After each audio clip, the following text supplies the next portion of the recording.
اس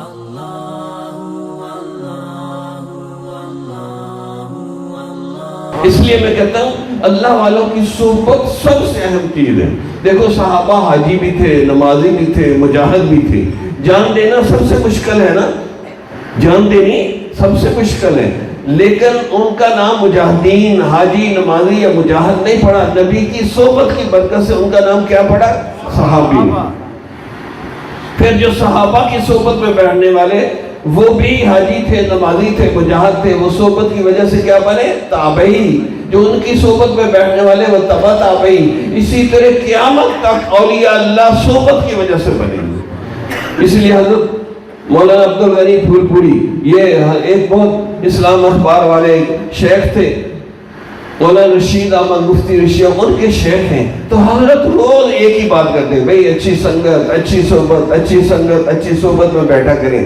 اب لوگوں کو نئی نئی باتیں سننے کا چسکا ہے، تو انہوں نے کہا کہ حضرت آپ ایک ہی بات کرتے ہیں، کوئی اور بات سناؤ.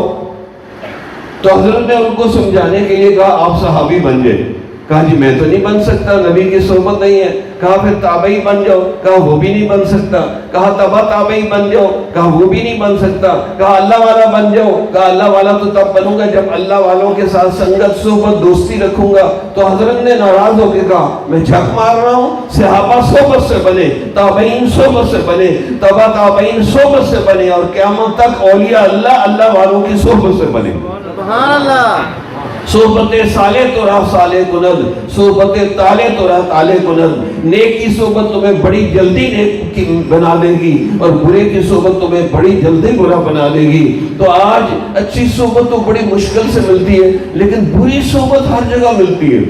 جی چرس پینے والے، فیم پینے والے، کھیلنے والے، ایسی جگہ، دفتروں میں، بازاروں میں غلط صحبت ملتی ہے، جس کی وجہ سے اس وقت نوجوان نسل شہروں کے اندر خاص طور پہ برباد ہو گئی.